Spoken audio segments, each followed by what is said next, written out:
نن د پوهنې بڼ نیولې دي ګلونه،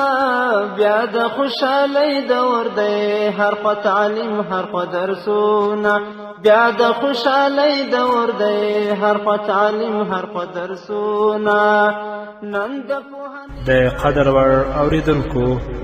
ستاسو پام راړو د الحاج مولوي محمد یاسین فهیم صاحب د رسول الله صلی الله علیه وسلم د روزنې او تربیې و خپرونو ته په دې هیله چې په ژوند کې پوره ګټه ځینې حاصله کړئ. نن په هر لور علم خور شو، رڼا رڼا مو هر یو کور شو. بسم الله الرحمن الرحيم. الحمد لله رب العالمين حمد الشاكرين، الصلاة والسلام على سيد الأنبياء والمرسلين سيدنا ونبينا وشفيعنا ومولانا محمد وعلى آله وأصحابه الطيبين الطاهرين. قدرمنو اوریدونکو د ژوند د لارې د خپرونې مینوالو، السلام علیکم ورحمة الله وبرکاته. ستاسو روغتیا او خوشحالي د پاک رب نه غواړم، په دې هیله چې د صحت او عافیت جامې په تن ولرئ او خوشحالي مو په برخه وي. دا دی زه محمد یاسین فهیم د ژوند د لارې د خپرونې په وړاندې کولو کې ستاسو په خدمت کې یم. زموږ د نن ورځې د خپرونې موضوع بیا هم د محمد رسول الله صلی الله علیه وسلم د روزنې او د تربیت طریقې. قدرمنو اوریدونکو، د رسول اکرم صلی الله علیه وسلم د تربیت او د روزنو د طریقو څخه یوه طریقه د پوهې او د حکمت وه، ځکه رسول اکرم صلی الله علیه وسلم به په بلنیزو او روزنیزو طریقو کې پوهې او حکمت ته ډیر زیات ارزښت ورکوه. رسول الله به داسې الفاظ په خوله باندې نه راوړل او نه یې هم داسې کوم چلند او رویه غوره کوله د کومې په وجه چې مقابل او مخاطب کس ناسمه انګیرنه یا تاثر اخیستی وی. داسې الفاظ رسول الله صلی الله علیه وسلم کله هم په خولې باندې نه راوړل. د رسول اکرم صلی الله علیه وسلم ټول بلنیز او روزنیز ژوند له حکمت او د پوهې څخه ډک و. نو اوس هم زموږ بلونکي وروڼه، زموږ خطبا او زموږ امامان چې خلک د الله رب العزت دین ته رابلي او د خپل مسئولیت ادا کوي، ډیر زیات دې کوشش وکړي چې په خپلو بلنیزو او روزنیزو کارونو کې د پوهې او د حکمت نه کار واخلي. نبی کریم صلی الله علیه وسلم به دې خبرې ته ډیر پام کوه که چیرې د چا په کومه غلطي او خامي به رسول الله پوه شه، نو هغه کس به په داسې طریقې باندې د خپلې خامي او د خپلې نیمګړتیاوو ته متوجه کوه چې په هغه به بده نه لګېدله او د هغه جذبات به هم نه مجروح کېدل. رسول الله صلی الله علیه وسلم به د یوې مناسبې موقع او فرصت نه استفاده کوله او په انفرادي شکل یا یوازې به هغه ته ویلې چې تا کې دا خامي یا په تا کې دا نیمګړتیا ده. او همدارنګه رسول اکرم صلی الله علیه وسلم به د ګواښلو پر ځای په ټولیزه او اجتماعي توګه ټول مخاطبول او ټولو ته به یې د هغوی نیمګړتیاوې بیان کړي. کم کس به چې غلطي کړې وه او کم کس نه به چې کومه خامي شوې وه، هغه به خپلې نیمګړتیاوې ته په خپله متوجه شو او د اصلاح لاره به یې غوره کړه. نو اوس هم قدرمنو اوریدونکو،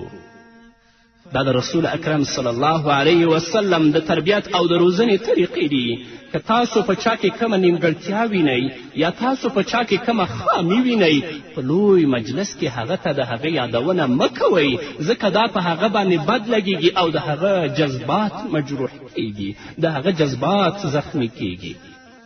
کوشش وکړئ چې په انفرادي شکل باندې یو فرصت ولټوئ چې کلم یوازې ومونده، هغه ته د هغه نیمګړتیا ور په مخه کړئ،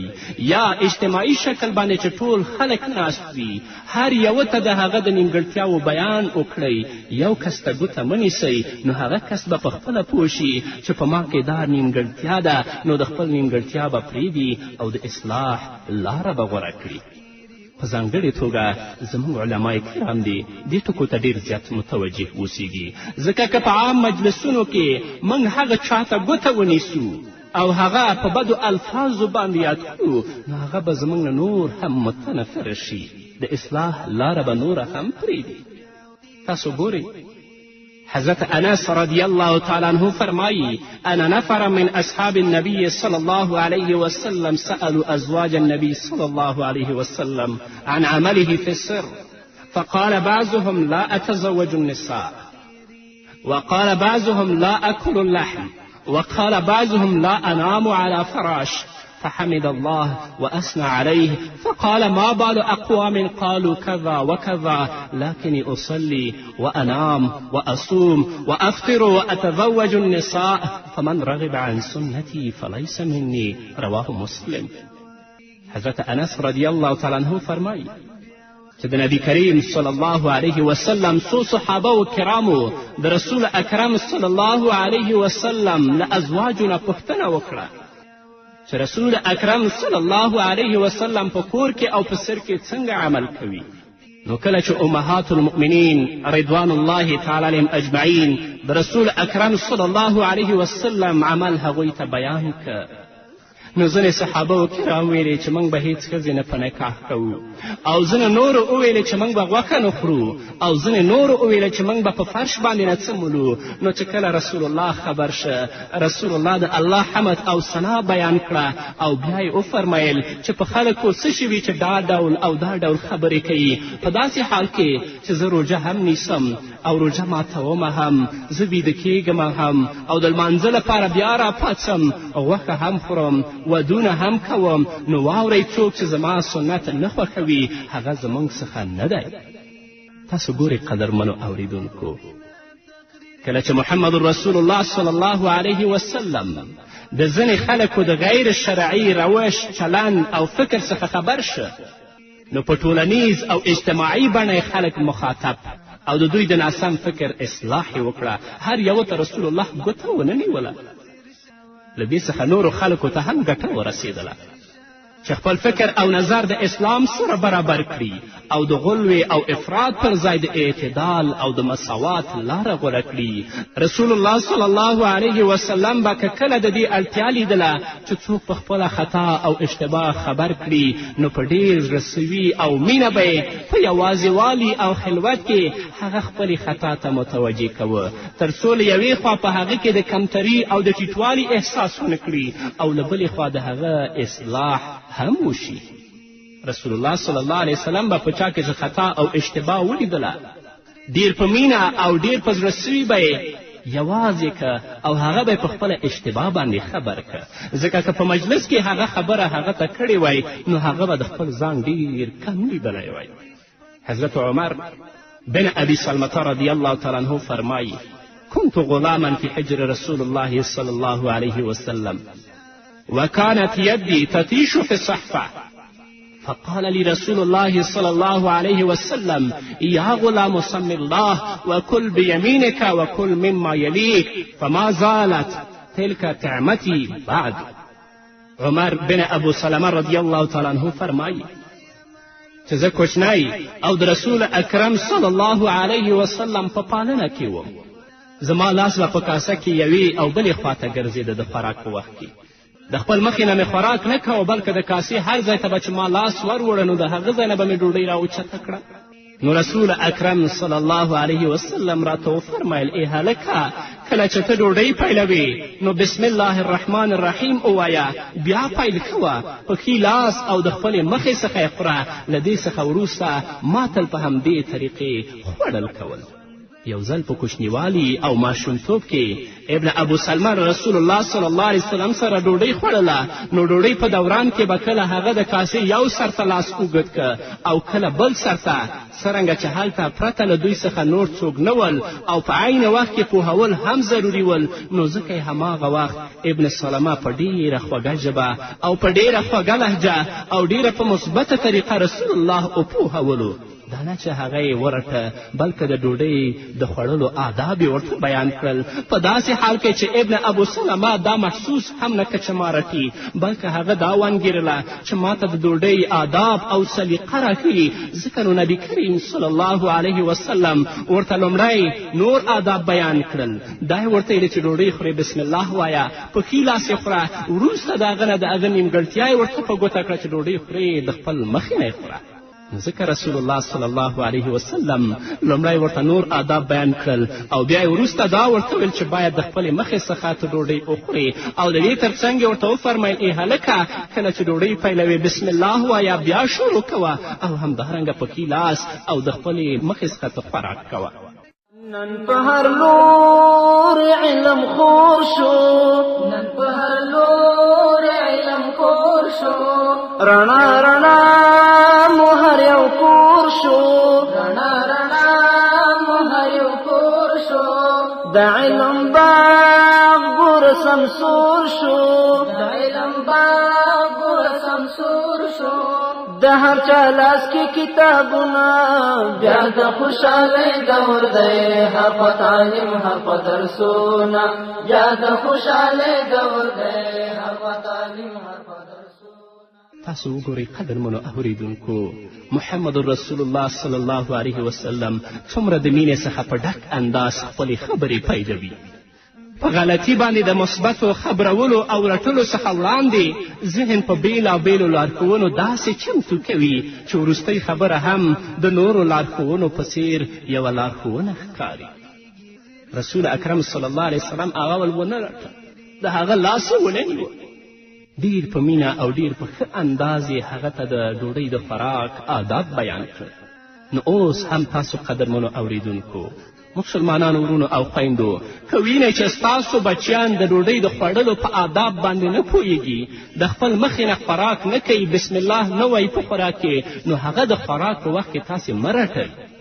چې په دسترخوان باندې او په کاسه باندې ګڼ شمېر کسان ناست وي، ځکه که تاسو هغه ورټئ هغه اصلاح ته مخه نه کوي، هغه به د خپل د کمتري احساس وکړي، نو هغه په هغه ځای کې پوه کړئ چې ځان ته یوازې وي د ډوډۍ د خوراکو آداب اول ورته وښیئ او بیا ورته وایئ چې د خپل مخې نه یې خورئ. اما تر اوسه موږ په دې باندې نه یو پوه شوي، په دسترخوان باندې په جمع کې د خپل اولاد رټو، نو نتیجه یې دا ده چې کله هم هغه ادب نه یادوي. دا د رسول اکرم صلی الله علیه وسلم د تربیت او د روزنې طریقې دي. که موږ او تاسو دا په خپل ژوند کې عملي کړو، کله به هم ناکامي سره مخ نه شو. کله داسې هم کېدل چې رسول اکرم صلی الله علیه وسلم به یوې غلطي ته د پام اړولو لپاره د ژبې پر ځای له اشارې څخه کار اخیسته، او چا چې غلطي کړې وه هغه به پخپله پوهېده. حضرت عبدالله ابن عباس رضی الله تعالی عنهما فرمایي: كان الفضل رديف رسول الله صلى الله عليه وسلم فجاءت امرأة من خشعم فجعل الفضل ينظر إليها وتنظر إليه وجعل النبي صلى الله عليه وسلم يصرف وجه الفضل إلى شق الآخر. رواه البخاري. عبدالله ابن عباس رضی الله تعالی عنه فرمایي چې یو ځل فضل بن عباس رسول اکرم صلی الله علیه وسلم سره په سپرلۍ باندې سور و، د رسول الله تر شا ناست و چې یوه ښځه د دوی پر مخه راغله، نو فضل بن عباس رضی الله تعالی عنه هغې ته کتل او هغې ښځې فضل ته کتل. نو رسول اکرم صلی الله علیه وسلم په خپل لاس د هغه مخ بلې خواته واړوه، یعنی د حضرت فضل مخې بل طرف ته واړوه. په دې موقع یا دا مهال کومه خبره کول د مصلحت او حکمت خلاف وه، ځکه چې په کوم انداز باید خبره شوې وی. له دواړو څخه څوک مخاطب کړي وی، رسول الله چاته ویلي وی، کوم الفاظ کارول شوي وی. که چیرې په نهایت احتیاط سره هم الفاظ کارول شوي وی، نو بیا هم د خپلواکي او خودداري جذبې ته د زیان رسیدلو اندېښنه وه. ځکه نو رسول الله صلی الله علیه وسلم ډیر حکیمانه طریقه غوره کړه، په ډیر آرام یې د حضرت فضل په سر لاس کېښوده او بیا یې د هغه مخ بلې لور ته واړوله. هغه د رسول الله صلی الله علیه وسلم په دې اشاره باندې پوه شه بې له شکه چې حضرت فضل رضی الله تعالی عنه به د خپلې نیمګړتیا احساس هم کړی وي او د حضور صلی الله علیه وسلم د پاملرنې د حکیمانه طریقې اغیز هم په هغه باندې پرېوتی و. نو که رسول اکرم صلی الله علیه وسلم خبره کړې وای، نو دا خبره باید په کوم انداز شوې وای، چا ته شوې وای، او که په ډیر احتیاط سره هم شوې وای، بیا هم درد پکې موجود و، اندېښنه پکې موجود وه، نو ځکه رسول الله د اشارې نه کار اخلي، د هغه مخ بل طرف ته را اړوي او هغه په خپله پوهیږي، په خپله نیمګړتیا باندې پوهیږي. راشئ د رسول الله صلی الله علیه وسلم د روزنې طریقې ته غوږ شئ، په خپل ژوند کې عملي کوئ. والله د کامیابي لار دا ده، بله نشته. په بلنه او روزنه کې د نبي کریم صلی الله علیه وسلم یو حکمت دا هم و چې د ډېرو اوږدو خبرو او ستړي کوونکو خبرو پر ځای به رسول الله صلی الله علیه وسلم ډېرې لنډې خبرې کولې، تر څو د اوریدونکو په ذهن کې په ښه ډول هغه خبرې کینی، او که کوم شخص وغواړي له یاده یاد او حفظ کړي نو چې په آساني سره یې وکولی شي. رسول الله صلی الله علیه وسلم به ډېرې لنډې خبرې کولې. که چا غوښتل چې هغه یاد یې کړي او حفظ یې کړي چې هغه ډېر په آساني سره وکړی شي، نو که اوږدې خبرې کړې وای نو اورېدونکي به ستړي شوي هم وای او چا به په صحیح توګه یادولی هم نه شوي. ځکه نو په احادیثو کې د رسول الله صلی الله علیه وسلم ډېرې داسې جملې موندل کیږي چې د ټکو او الفاظو له اعتباره ډېرې لنډې او مختصرې دي، خو د معنا او له مفهوم له لحاظه پکې یو سمندر پروت دی، یو سیند پکې پروت دی. داسې کلمو او الفاظو ته په اصطلاح کې علما پوهیږي چې جوامع الکلم وایي. د رسول الله ویناوې، د رسول الله نصیحتونه به ډیر مختصر او لنډ و. د هغه په اړه په حدیث کې راځي چې کله به هغه خطبه ورکوله نو په هغې کې به هیڅ نیمګړتیا نه وه او نه به رسول اکرم صلی الله علیه وسلم په اوږدو خبرو خلک ستړي کول. حضرت جابر بن سموره رضی الله تعالی عنه فرمایی کان رسول الله صلی الله علیه وسلم لا یطیل الموعظة یوم الجمعة انما هن کلمات یسیرات رواه ابو داود. حضرت جابر بن سموره رضی الله تعالی عنه فرمایی رسول اکرم صلی الله علیه وسلم به د جمعې په ورځ اوږد نصیحت او مسئلې نه کولې، بلکې رسول اکرم صلی الله علیه وسلم به لږ خبرې کولې. هر وخت نصیحت کول د ستوماني او کله خو د غبرګون لامل ګرځي، نو له همدې کبله باید د دې خبرې خیال وساتل شي چې مخاطب او اوریدونکی څومره خبرې هضمولی شي، هغه موره خبرو ته باید پام واړولی شي. هر ورځ بیا بیا نصیحت کول د ګټې پر ځای زیان لري، ځکه نو د رسول الله صلی الله علیه وسلم په اړه په حدیثو کې راځي چې هغوی به وقفه کوله او بیا بیا به رسول الله صلی الله علیه وسلم وعظ او نصیحت کوه تر څو خلک د ستوماني او ستړیا احساس ونه کړي. او د رسول اکرم صلی الله علیه وسلم د حکمت او پوهې یو اړخ دا هم و که چیرې به یې دا احساسوله چې ژبنیزه یا زباني خبره مؤثره او ګټوره نه ثابتیږي یا پوښتونکی په بشپړ توګه نشي ډاډمن کیدی، نو هغه به خبره په عملي توګه ښودله. لکه حضرت عمر بن شعیب رضی الله تعالی عنه د خپل پلار او د خپل نیکه نه روایت کوي ان رجلا اتى النبي صلی الله علیه وسلم فقال یا رسول الله کیف الطهور فدعا بماء في اناء ثم قال هكذا الوضوء فمن زاد على هذا او نقص فقد اساء او ظلم واساء رواه ابو داود. عمر بن شعیب د رسول اکرم صلی الله علیه وسلم نه روایت کوي چې رسول اکرم صلی الله علیه وسلم ته یو کس راغی او پوښتنه یې وکړه چې د الله رسوله اودس څنګه باید وشي. رسول الله صلی الله علیه وسلم د ژبنیز یا زباني ویلو پر ځای په یو لوښي کې اوبه راوغوښتلې او عملاً یې هغه ته د اودس طریقه وښودله تر څو پوښتونکی وګوري، یعنې تر څو چې هغه چا سوال کړی دی وګوري او په ښه ډول یې په ذهن کې کیني، تر څو د څه کموالي او زیاتوالي اندېښنه او پوښتنه پاتې نشي. کله چې هغه اودس بشپړ که نو ویې فرمیل هر چا چې په دې اودس کې څه کمای یا زیاتی وکړه هغه د حد څخه تیری او ظلم وکړه.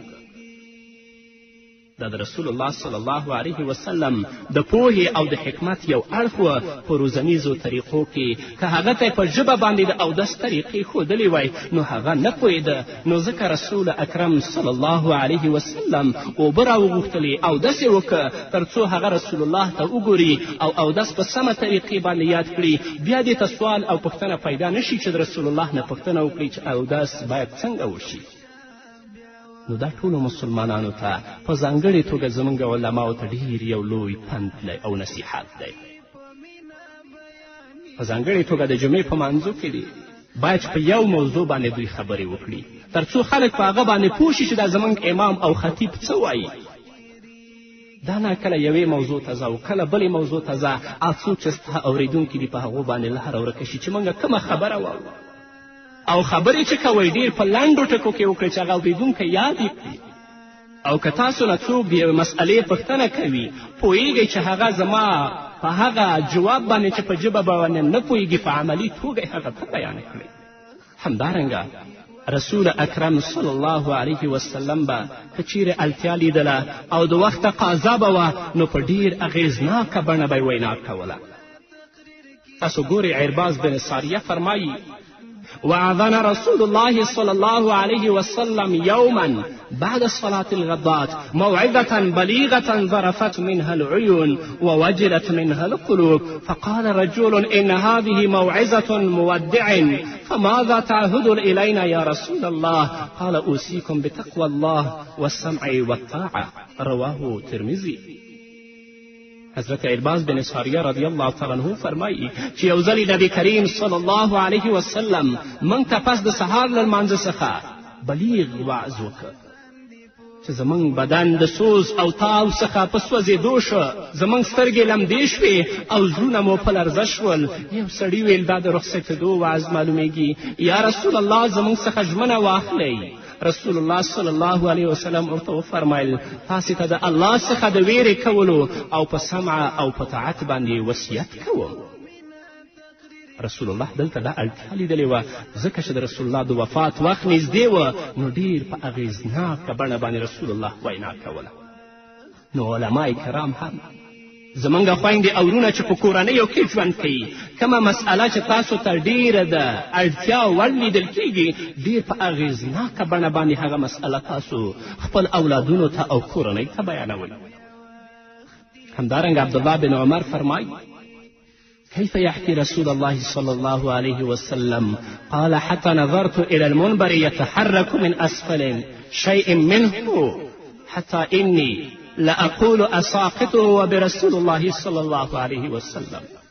حضرت عبدالله بن عمر فرمایي چې یو ځل رسول الله صلی الله علیه وسلم له جوشه داسې ډکه وینا وکړه چې په کوم منبر باندې رسول الله ولاړ و نو هغه په لرزېدو شه. ما فکر کړه چې اوس به منبر په رسول الله باندې راولیږي. په وعظ او نصیحت کې دا سوس او اثر هغه وخت پیدا کیږي چې کله له اوریدونکو سره ستاسو بې کچه مینه وي او د هغوی د نیکۍ د سوکالي او د هوساینې د فکر او غم ترڅنګ اخلاص هم ملګری وي. نو رسول اکرم صلی الله علیه وسلم د اصحابو کرامو د روزنې او پوهنې لپاره چې کومه طریقه او اسلوب غوره کول نو په هغې کې به ضرور د حکمت او پوهې کوم اړخ شتون درلود.